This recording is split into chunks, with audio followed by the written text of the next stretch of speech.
let's sanitize our database queries. First, just a note on sanitizing, what that term means again. We've already seen in context of sanitizing HTML, that's one thing, and sanitizing SQL statements is another. The term sanitizing usually means, hey, I have a program that's going to write another program. I'm going to write some SQL, or I'm going to write some HTML. And I'm going to do it by just appending strings. And some of the strings I append are going to be stuff that I got, input that I got from a user or from some other source.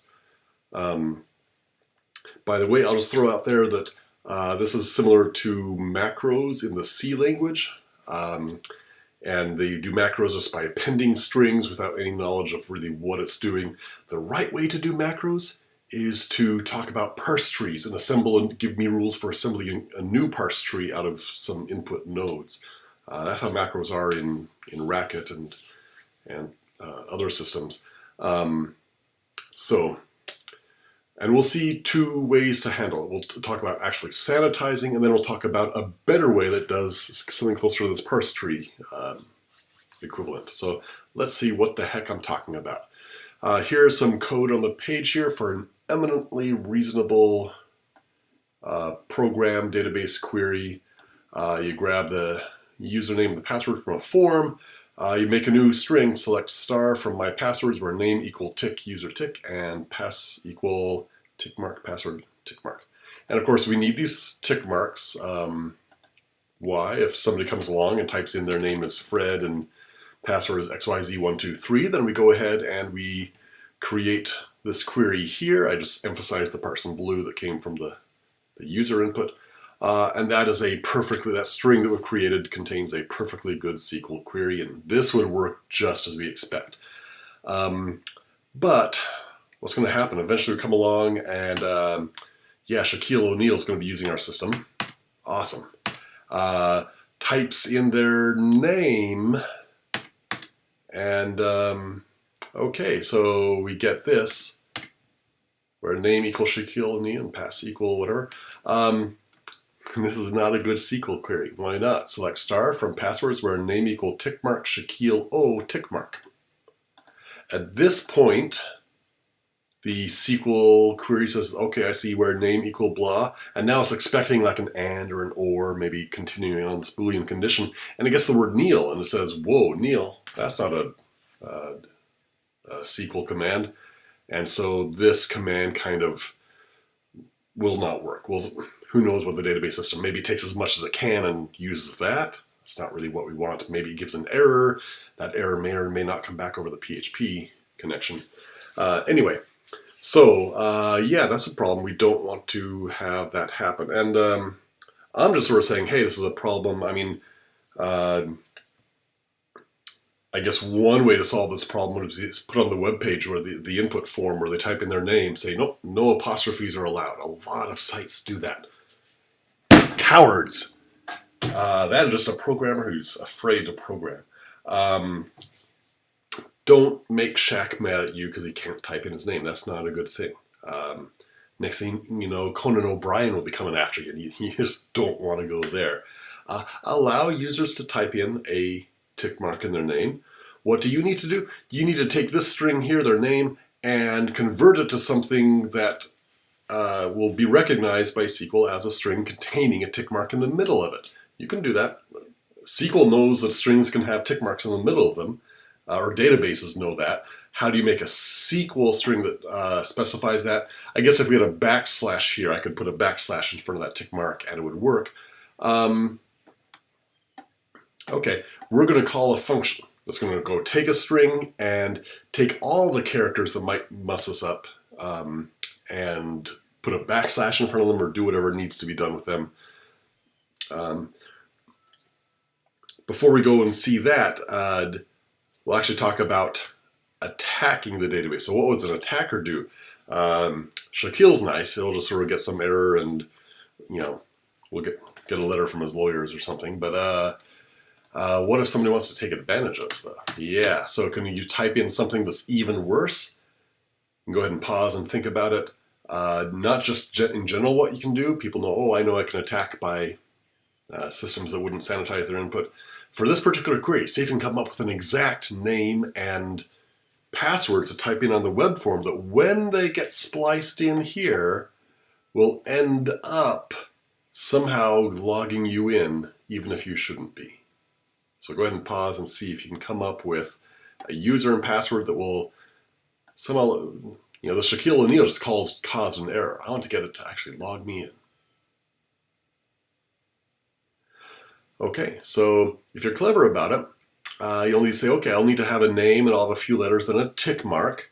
And then maybe I could put, maybe not a semicolon. Semicolon's not actually part of the query, but I could put a comment indicator, which is a double hyphen. You often see cartoons do that. That would go ahead and make this query be name equal, whatever, Shaquille. If you just put in Shaquille O apostrophe and then hyphen hyphen, that would turn this query into Shaquille O and then hyphen hyphen, and all this would be a comment and no longer an error. Okay, so we're making progress. It's still a valid query. This table would go and just select anything if there was a name Shaquille O. Could we get more clever? There may or may not be a user named Shaquille O in the table. If there were, this query would come back with a result, and the script might take that as a successful login. I want some sort of query that's always going to return true. Unfortunately, I don't know any name that is guaranteed to be in the database.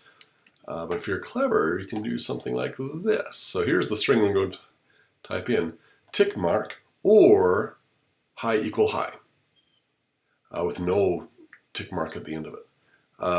What happens? So we splice that in.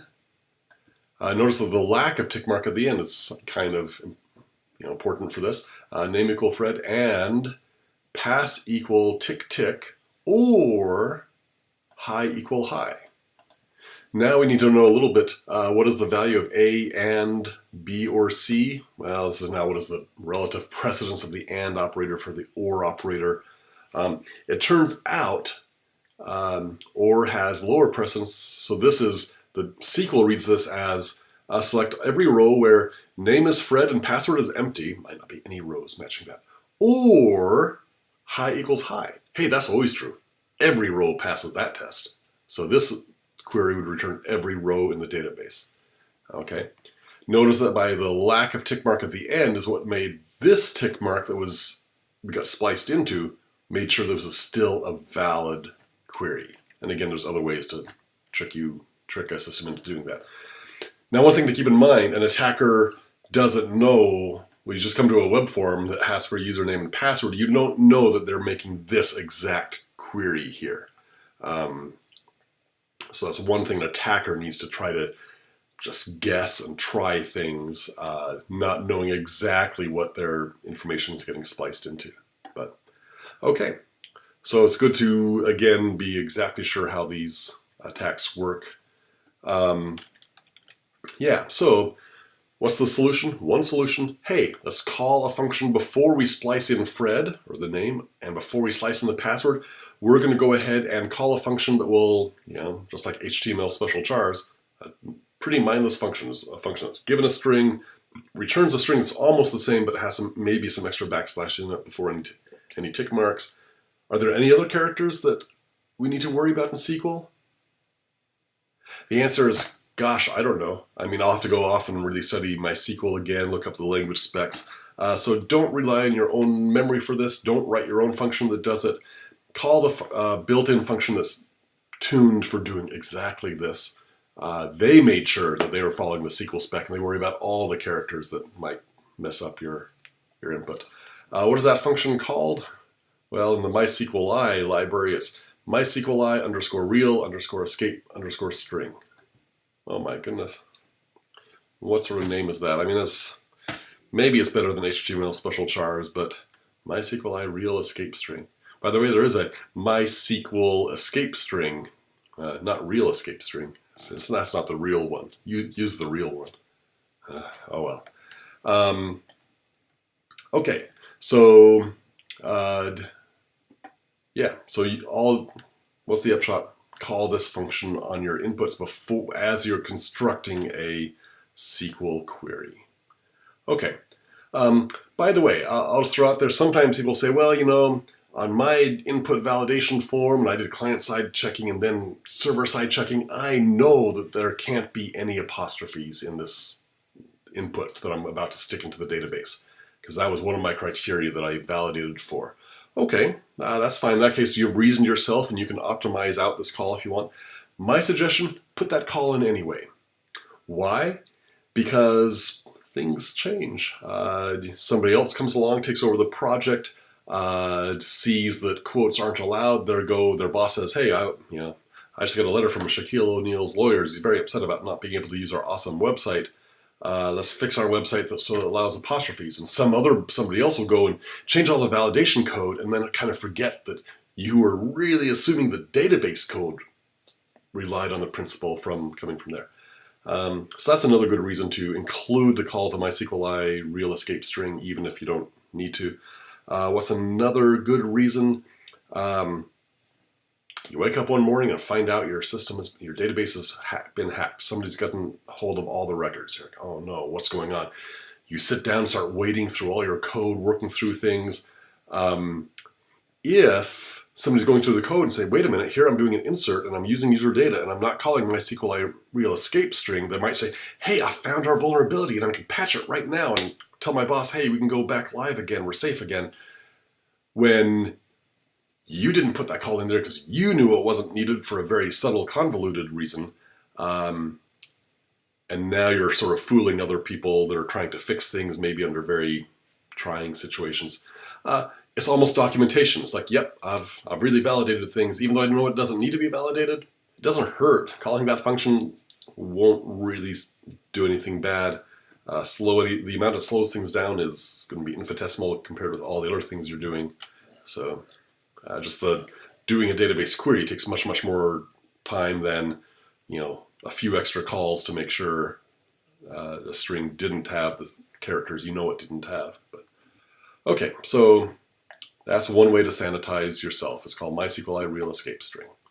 Okay, we even have cartoons that do it. There's a maybe better way to do this, pair statements. I'll go ahead and talk about that in the next video. And yeah, I'll throw in the extra comment then and there.